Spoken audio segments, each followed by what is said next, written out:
Hi, and it's Tai Chi Tuesday again, and we're going to continue some more basic movements, and we're going to do a bit with the feet today. So let's get started. Today we're going to begin standing, and we're going to do a little body scan meditation today. So we're going to have our feet shoulder width apart. You can of course do this laying down or sitting, but this one is much easier standing or laying. Sitting, not so much. And we're going to have the weight in the middle of the feet. And we're going to bend the knees a little bit. Relax hips, relax shoulders. We're going to take deep breaths into the belly again. And then each breath we're going to slow down and we're going to concentrate more on every breath. I'm going to really feel the breath going in, hear it. We're going to feel the breath going out.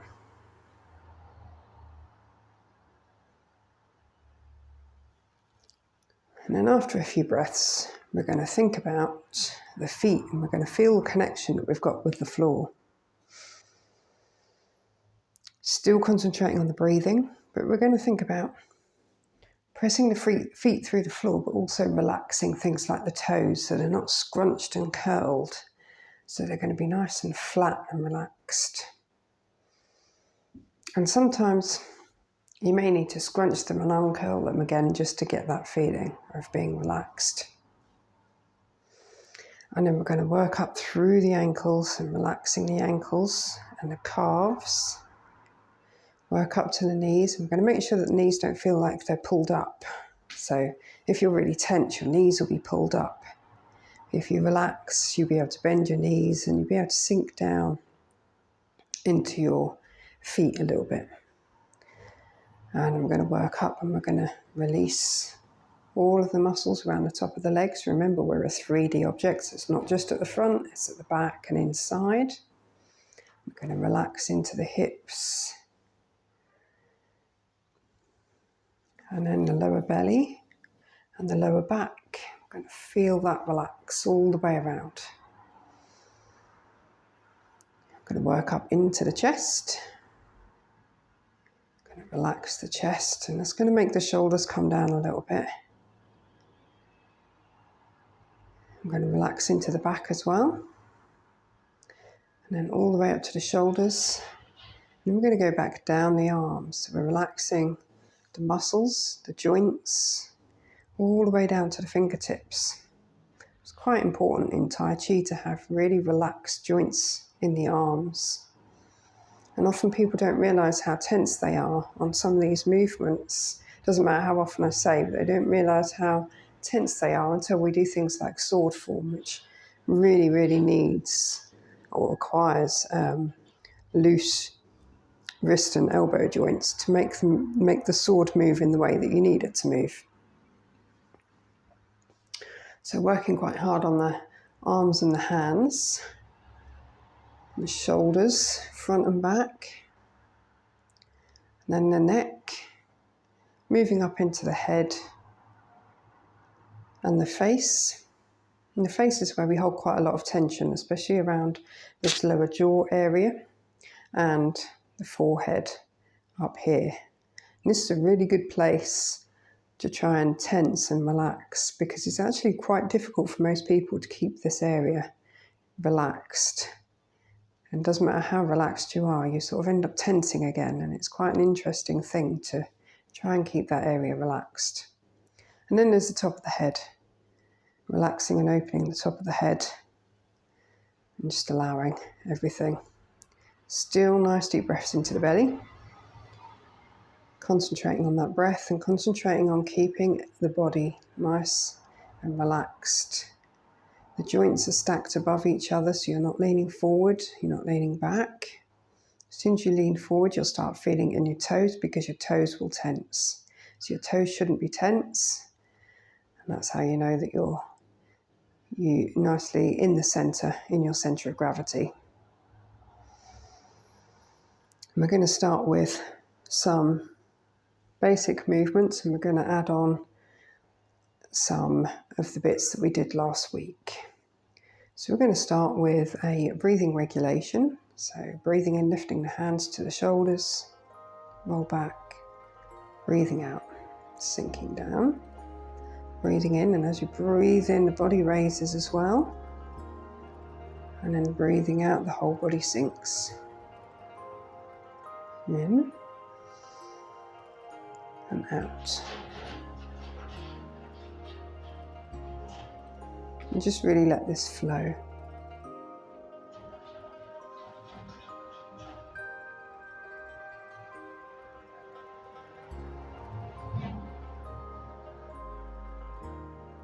And remember, with any relaxation or meditation, that was quite a good example there, because I'm sure my microphone probably picked up all the noise that was going on outside. And it's really good to just accept those noises and not get too worried by them. So with any relaxation or meditation, you're just accepting things, letting them go again. So it's Monday, it was the dustbin man. It's one of those things. So you're staying in this moment, in this room, breathing in, breathing out.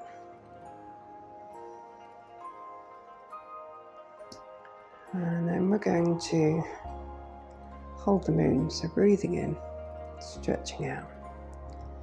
Breathing out, hold a ball. Breathing in. Change the hands around and hold the ball the other way.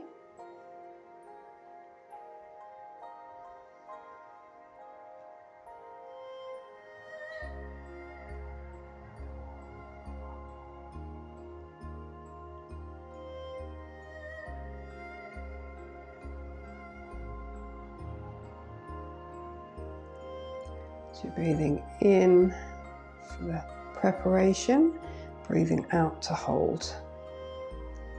One thing I do notice in my classes with this movement is people tend to lean towards the arm that's on top.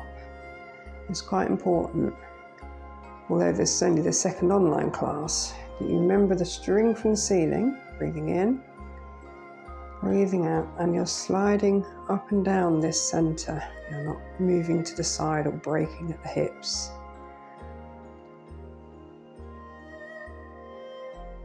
So still raising up on the breath in, sinking down on the breath out.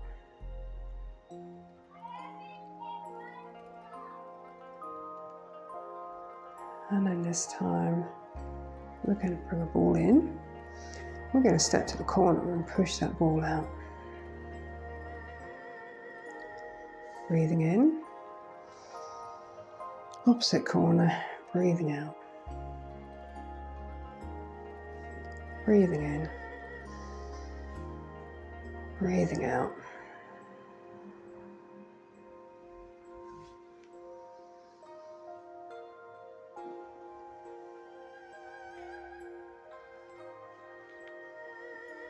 This is a nice exercise for balance, moving the centre of gravity around and just feeling a bit of the smooth transitional movements that you get with Tai Chi.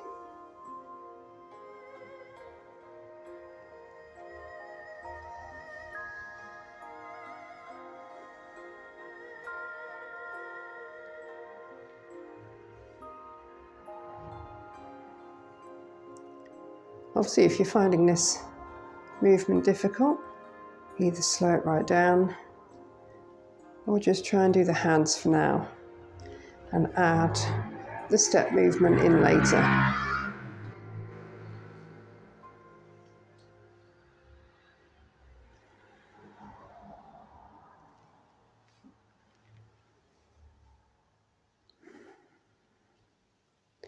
And then we're going to come back to the centre and we're going to take a couple of nice deep breaths here. We'll find our centre again. And make sure we're going to just do a quick body scan all the way up and make sure that we're still nice and relaxed. And then we're going to hold the ball.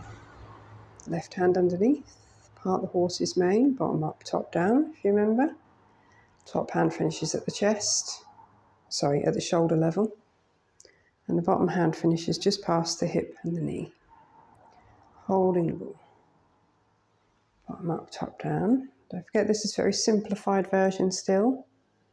We've got no hip movement as such. I'm probably still putting a little bit in. because I'm just used to doing it. Breathing in, breathing out the movement, breathing in preparation, breathing out. So remember again, if you're finding this difficult, do the bottom first, then do the top. You can keep doing that for as long as you need to. Bottom up, top down. And if you remember from last week, as long as you don't turn the hands and you don't turn the ball, just keep it as logical and obvious as it is, without overcomplicating each movement, then you'll pick it up quicker. Breathing in to hold the ball, breathing out. And then we're going to do the cloud hands.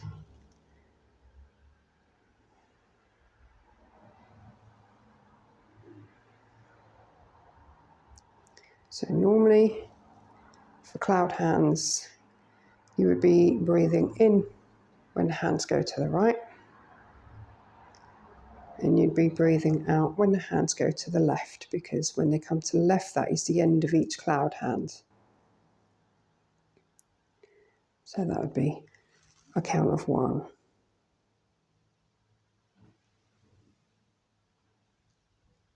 That's number 2. So remember again, if you want to keep it simple, just imagine you're hugging something. Swap the hands to the other side, hug it back.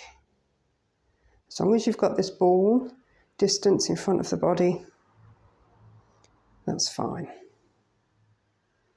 So you can develop this in your own time, however you like. And we're going to come back and we're going to just put the hands on the dantian in the center. I'm going to take some nice deep breaths, trying to push the hands out as you breathe in. And then trying to squeeze those hands in as you breathe out. Nice deep breaths into the belly. This is something that is still potentially going to take a few weeks, learning to breathe deep into the belly.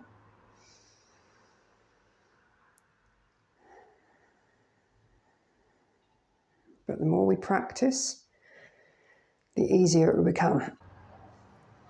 So now let's get into some more movements, some more basic movements. So we are going to do a movement called reverse reading arms, which is basically the same as repulse the monkey that you'll do in short form much later on. But there's no footwork with this, so you're not moving backwards. We're just keeping the feet nice and solid. So this is a movement that's in my follow along form and also in the beginner's 10 form. And we're going to begin by putting one hand palm up out to the front and the left hand palm up out to the side. And then the left hand's going to come to the ear. We're going to imagine that this hand is holding a big ball, this right hand is holding a ball. We're going to push the ball off the hand and then move the right hand to the chest. Left palm up, right palm to the ear. Push the ball off the other hand. Bring the left hand to the chest. That's not touching, so it's always a gap by the body. Left hand again. Right hand has gone palm up. Push the ball forward. Right hand to the chest. Left hand palm up. Right hand to the ear. Push a ball forward. And now we're going to try and get that movement to happen at the same time. A bit smoother. Push the ball forward, so you've got your left hand is going to go forward and your right hand is going to come back at the same time. Palm up. Same again. Right hand forward, left hand back. Palm up. Left forward, right back. Right forward, left back. So don't forget, you can keep that nice and simple. If you're having trouble keeping the coordination, do one forward, then do one back. Palm up. Right hand to the ear, one forward, one back. You have to accept that for some people, coordination takes a lot longer than for others. In Tai Chi, you might find that you're having to do each arm separately for quite a while, or you might find you're picking it up straight away and going, well, this is really easy. I don't really see what the problem is. Why are we going so slow? We're going so slow because a large majority of people aren't going to pick this up straight away, unless they're a drummer and they've got fantastic coordination.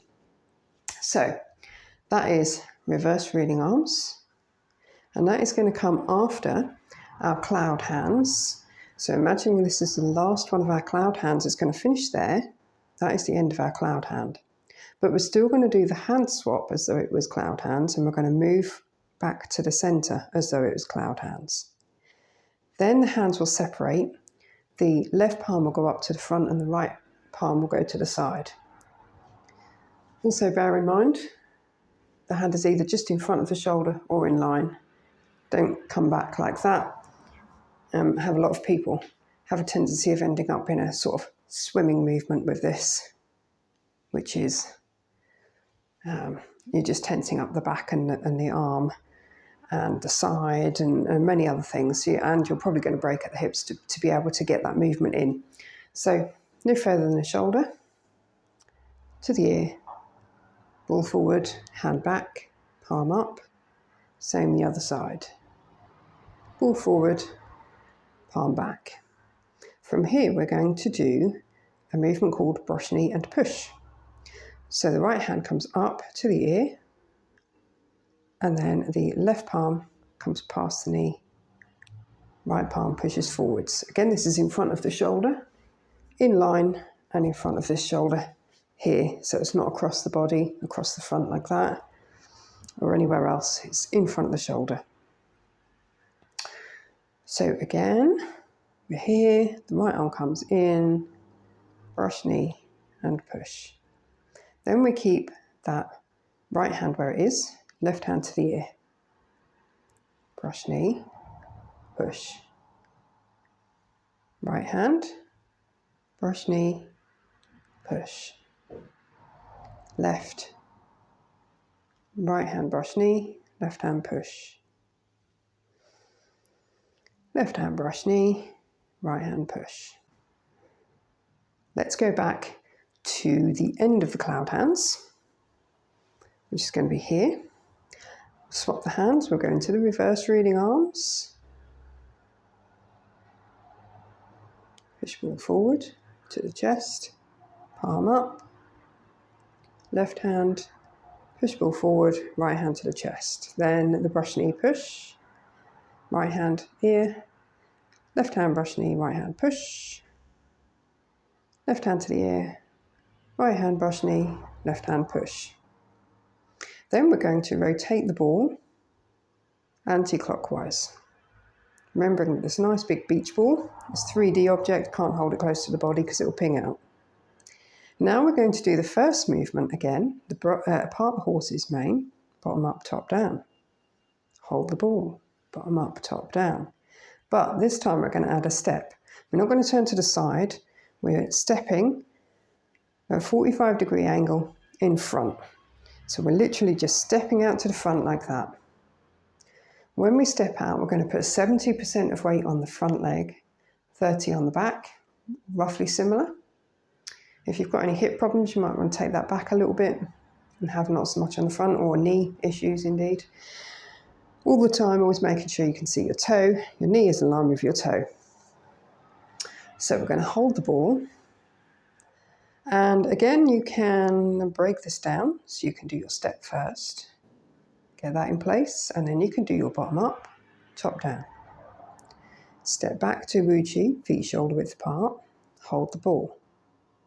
Step to the other corner, bottom up, top down. Step back. And it's fine to do it like that, especially to start with, as you're getting used to the movement. Eventually, we'd like to get to a point where we're stepping and moving at the same time, and both the hands moving at the same time.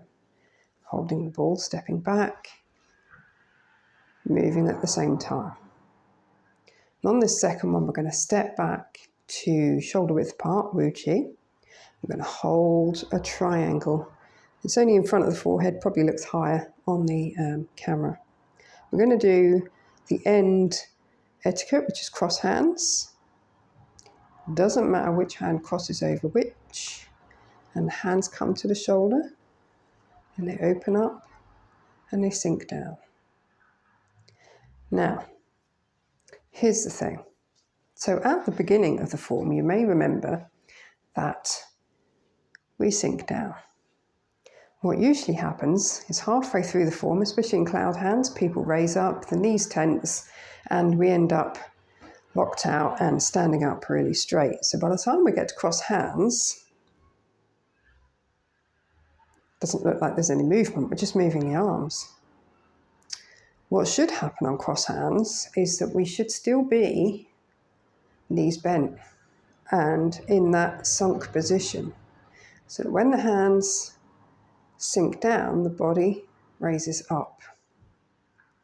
What tends to happen with beginners, which is amusing to watch and absolutely fine for now, but just to try and remember to keep that knees bent all the way through. So what tends to happen is we do the cross hands and everyone gets to here and realizes that they can't get up any further because they're already up. So they sink down at this point and then raise up. So we sort of end up with this bobby dance in the classes, which is fine. It's fun for me. So anyway, the point of the cross hands is that knees are bent, hands open, they sink down, then the body raises. And then we close. We opened at the beginning, the end we close. So the left foot comes in, and then we finish there. If you like, you can do a bow at the end, which is the right hand in a fist, and the left hand comes up against it. I am mirroring for this just to show you, but I don't usually mirror on a bow. So we've covered quite a lot today, but this is all very basic movements of Tai Chi, and you can develop these as much as you like. As we go through the weeks, we'll develop a lot of these movements, and then you'll be able to come back to this and add the developed versions on where you're moving the whole body, moving the hips, and your movement comes from the body rather than just the hands. At the moment, as a beginner, while you're learning the movements, the basic movements and coordination, it's absolutely fine to just move the hands and join the body later. Coordination and muscle memory will come with time. Okay, so let's go through the movements.